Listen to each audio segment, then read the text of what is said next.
Hi guys. So ఈరోజు topic వచ్చేసి what is project K. T shirt మీద కూడా చూస్తున్నారు కదా, నేను సపరేట్గా ప్రింట్ అయితే ఏం చేయించుకోలేదు. మూవీ టీం వాళ్ళు మాకు ఇచ్చారు, ఇప్పుడు కాదు ఒక 5-6 months బ్యాక్. నేను రాము ఇద్దరం అప్లై చేసాను, నాకు ఒక్కడికి వచ్చింది. ఆబ్వియస్లీ అప్పుడప్పుడు అలా అవుతుంటుంది. This is the T shirt which they give us. Okay, so yeah, నిన్న ట్రైలర్ వచ్చాక there are very very many doubts. నాకు పింగ్ చేసిన వాళ్ళు చాలా మంది ఉన్నారు. అసలు అశ్వత్థామ అంటే ఎవరు, కాశీనగరమే లాస్ట్ వరకు ఎందుకు ఉంటుంది అని చాలా మంది పింగ్ చేశారు. అండ్ ఈవెన్ అశ్వత్థామ గ్లిమ్స్ వచ్చినప్పుడు కూడా చాలా డౌట్స్ ఉన్నాయి. అన్ని కనెక్షన్స్ ఇప్పుడు అర్థమైనాయి. So as per trailer or teaser వీటన్నిటి ప్రకారం ఉండే స్టోరీ అయితే ఫస్ట్ చెప్తా, దాని తర్వాత నా ఎక్స్పెక్టేషన్ ఆర్ ప్రిడిక్షన్ కూడా చెప్తా. సో నాకు తెలిసినంత వరకు అయితే అశ్వత్థామ మహాభారత కాలంలో ఉన్న ఒక క్యారెక్టర్ అనమాట. ఆయన శివుడి అంశగా పరిగణిస్తారు చాలామంది. ఏమైనా డౌట్స్, ఇందులో ఏమైనా తప్పు ఉంటే ఆబ్వియస్లీ కింద కామెంట్ బాక్స్లో నాకు చెప్పండి, బికాజ్ నేను చాలా రోజులు ఏం చదివి ప్రాబబ్లీ కొంచెం అటు ఇటు మర్చిపోవచ్చు. సో ఏమైందంటే కురుక్షేత్ర యుద్ధం ఆఖరున ఒక బ్రహ్మాస్త్ర ప్రయోగం జరిగినప్పుడు అర్జునుడు ఏం చేస్తారంటే బ్రహ్మాస్త్రాన్ని రివర్స్ తీసేసుకుంటాడు. వద్దు, ఇద్దరు బ్రహ్మాస్త్రం ఉపయోగిస్తే పెద్ద అటామిక్ ఈవెంట్ లాగా అయిపోతుందని వ్యాసుడు చెప్పినప్పుడే.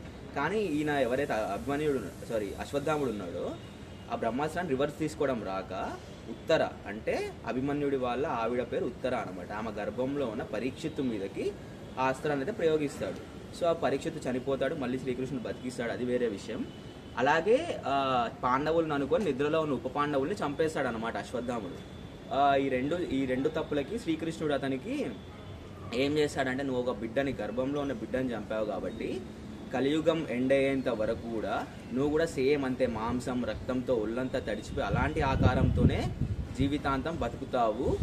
ఆఖరికి నువ్వు కల్కి, అంటే విష్ణుమూర్తి 10వ అవతారమైన కల్కి భగవానుడికి నీవు అతన్ని పుట్టినప్పటి నుంచి ఆయన పెరిగేంత వరకు కాపాడి కృపాచార్యుడికి లైక్ కల్కి పురాణం ప్రకారం ఫస్ట్ పుట్టినప్పుడు కాపాడేదేమో అశ్వత్థామ, తర్వాత యుద్ధ విద్యలు నేర్పించేదేమో పరశురాముడు, యుద్ధంలో సహాయపడేదేమో కృపాచార్యుడు. సో ఈ చిరంజీవుల్లో ఒక 3 చిరంజీవులు ఇలా హెల్ప్ చేస్తారనమాట కలియుగంలో. ఇదైతే మహాభారతం ఎపిసోడ్ మొత్తం. సో మూవీలో మనకి ఏం చూపించారంటే Bhairava is a bounty hunter. So complex అని ఒకటి ఉంటుంది. ఆ కాంప్లెక్స్లో మొత్తం negative people or the evil forces అనేవి ఉంటాయన్నమాట as per the movie thing. And ఇక్కడ బ్యాక్గ్రౌండ్లో నేను మూవీది పెడదాం అనుకున్నా, బట్ కాపీరైట్ పడుతుందని పెట్టట్లేదు. సో ఆ కాంప్లెక్స్ అనేది మనకి కాశీ ఏరియాలో చాలా పైన ఉంది. కాశీ నుంచి గంగా వాటర్ అన్నీ కూడా వాళ్ళు లాగేస్తున్నారు అని ఉంది. సో ఏమవుతుందంటే ఆ వాటర్ మొత్తం లాగేసినప్పుడు కాశీలో ఒక టెంపుల్లో, కరెక్ట్ టెంపుల్ పేరు నాకు గుర్తులేదు, శివుడికి ఒక్కొక్క చుక్క అభిషేకం అవుతూనే ఉంటుంది అనమాట, లైక్ నిరంతరాయంగా. అలాంటి గుళ్ళో అశ్వత్థాముడు ఉన్నప్పుడు వాటర్ తగ్గిపోవడం చూసి, ఓకే ఇది ప్రళయానికి సూచననేమో, నీళ్ళని లాగేస్తున్నారు, సో కలికాలం నియర్ టు ఎండ్కి వచ్చింది అని చెప్పడానికి ఇదో సూచన ఏమని చెప్పి బయటకు బయలుదేరుతాడు. ఎవరిని, కల్కిని పట్టుకొని అతన్ని జాగ్రత్తగా చూసుకొని కృపాచార్యుడికి పరశురాముడికి అప్పగిస్తే ట్రైనింగ్ ఇస్తారు అని. సో అదే టైంలో ఆ గుడికి రోబోట్ ఒకటి వస్తుంది, ఆ రోబోట్ని ఇరగొట్టి పంపించేస్తారు అనమాట అశ్వత్థామ. దానికి అర్థం ఏంటంటే ఈ రైడర్స్ టీమ్ అయితే ఎవరైతే ఉన్నారో the negative people, these people sent a robot to find where Ashwatthama and all other Chiranjeevi sir. ఎందుకంటే వాళ్ళకి మహాభారతం కాలం నా టెక్నిక్స్ అన్ని తెలుసు కాబట్టి వాటిని యూజ్ చేసి వారిలో ఏమైనా గెలుస్తారేమో అని వాళ్ళ భయం. ఇదైతే ఇక్కడ వరకు మనకు ఎస్టాబ్లిష్ చేయడం జరిగింది. సో ప్రళయకాలంలో కాశీనగరాన్ని మాత్రం త్రిశూలంతో ఎత్తి పైన పెడతాను అని పరమశివుడు ఒక మాట ఇస్తాడనమాట కాశీలో ఉన్న వాసులందరికీ. సో అందుకే ఈ టైం అంతటికి మొత్తం అంత జనం ఎవరైతే ఉన్నారో ఆ సమయంలో అందరు కాశీలోనే ఉన్నట్టు చూపిస్తున్నారు. సో మనం ఇక్కడ హీరో పేరు అయితే భైరవ, మంచి లైక్ కామిక్ క్యారెక్టర్, లైక్ మంచిగా కామెడీ కూడా ఉంటుంది, యాక్షన్ కూడా ఉంది మొత్తం అయితే. సో కొంతమంది ఏమంటారు అంటే మనకు witty Bhairava transforms to mighty కల్కి అని ఉంది. సో ఇంకా మనకి heroes are not born, they are risen అని కూడా ఉంది సినిమాలో చాలా ట్యాగ్లైన్స్లో. సో ఈ భైరవనే కల్కియ దీపిక పడుకొని ఉంది, తనేమో శంబాల రాజ్యంలో ఉంది. సో శంబాల రాజ్యంలో ఏమంటారు, కొంతమంది ఆడవాళ్ళ వరకు వాళ్ళు పిక్ చేసేసుకుంటారు అనమాట. ఎవరు, ఈ రైడర్స్ టీమ్ వాళ్ళందరూ పిక్ చేసుకొని వాళ్ళకి ఆర్టిఫిషియల్గా గర్భం దాల్పించి, ఇప్పుడు కలిపురుషుడు ఉన్నాడు, అతను చనిపోయే టైంలో ఇంకొక కలిపురుషుడిని మన బాడీలో పుట్టించి మళ్ళీ అతన్ని బయటకు తీసుకురాడు. లైక్ అతనికి ఇమ్మోర్టాలిటీ, ఎట్లా అంటే చావు అనేది లేకుండా చనిపోతాడు, మళ్ళీ ఇంకొకరి గర్భం ద్వారా బయటకు వస్తాడు, మళ్ళీ పెరుగుతాడు, అట్లా ఆ సైకిల్ని కంటిన్యూ చేద్దామని సంథింగ్ ఏదో research is going on. That is project కే అంటే ప్రాజెక్ట్ కలి. ఓకే, కలిపురుషుడు ఈజ్ ఎ కాన్సెప్ట్ బేసిక్గా. వీళ్ళు దానికి ఒక హ్యూమన్ ఫామ్ పెట్టారు. సో ప్రాజెక్ట్ కే ప్రాజెక్ట్ కలి అని నేను అనుకుంటున్నా. సో ఆ టైంలో అశ్వత్థాముడికి దీపిక పడుకొని కనిపించి ఆమె పేరు సుమతి అని ఉంది, మూవీలో సమ్ 80 అని ఉంది. లైక్ పురాణాల ప్రకారం సుమతి, ఆమె గర్భంలో ఉన్న బిడ్డనే కల్కి అతన్ని కాపాడాలి అని అశ్వత్థాముడు చాలా కష్టపడుతుంటాడు. ఆ టైంలో భైరవాకి బౌంటీ వస్తుంది, మనం తీసుకొచ్చేసి నీకు 1,00,000 యూనిట్లు ఇస్తాండి. ఇప్పుడు మనకి డబ్బులు ఉన్నట్లు లైక్ ఫ్యూచర్లో యూనిట్స్ అని ఉంటాయి అనమాట according to movie team. So Bhairava ఏం చేస్తాడు అంటే ఆమెను పట్టుకుందామనే క్రమంలో అశ్వత్థామకి భైరవాకి వార్ అవుతుంది.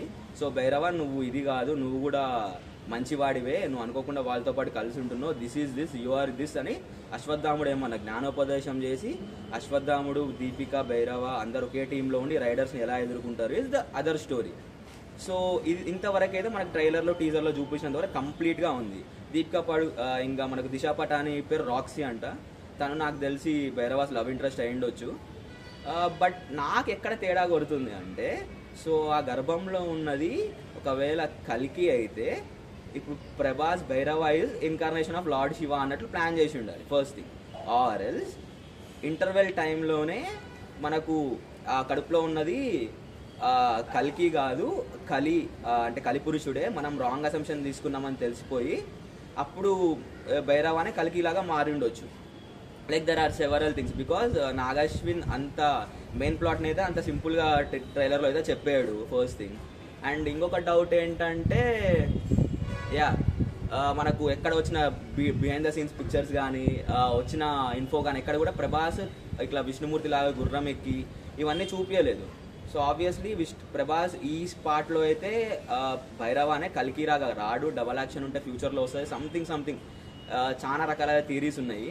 ఇంకొక థీరీ ఏముందంటే మృణాల్ ఠాకూర్ కూడా మనకు లీక్ అయిన టీజర్ నిన్న వచ్చింది, నేను రాము ఇంకొంతమంది చూసాము. అది అందులో మృణాల్ ఠాకూర్ శంబాలాలో ఉన్నట్టు లైక్ ఒక శారీలో ఉంది, తన గర్భంతో ఉంది.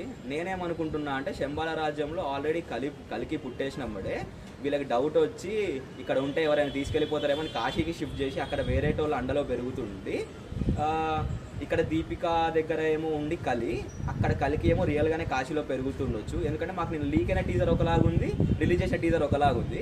నేను నిన్న ఫిక్స్ అయిపోయినా, అరే దీపిక కడుపులో ఉన్నదే భైరవానే కలికి అవుతాడు, మళ్ళీ దీపిక కాదు మృణాల్ ఠాకూర్ కడుపులో ఉన్నదే భైరవానే కలికి అవుతాడు, ఇక్కడ పెరుగుతుందేమో కలి. సో ఇంటర్వెల్ ఆర్ క్లైమాక్స్ వస్తే కాన్ఫ్లిక్ట్ వస్తుంది. ఇప్పుడు నీ కడుపులో నుంచి బయటకు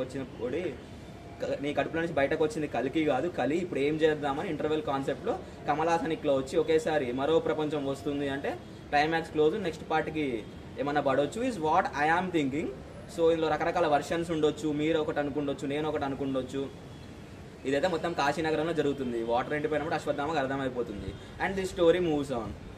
ఎలా మూవ్ ఆన్ చేస్తున్నా అనేది నాకు కూడా అర్థం అవ్వట్లేదు. These are my points, like how the story may progress అని. మీకేమన్నా అనిపిస్తే please feel free to comment out there, share this video.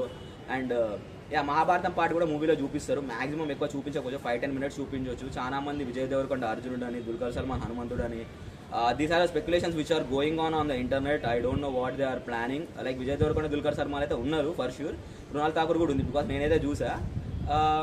We don't know what Nagi is exactly planning. So ఈ వీడియో అయితే ఎడిట్ టైం చేయని, ఇక్కడ like share subscribe అనేది ఏం పెట్టాను. సో మీరే లైక్ చేయండి, షేర్ చేయండి, సబ్స్క్రైబ్ అయితే చేయండి.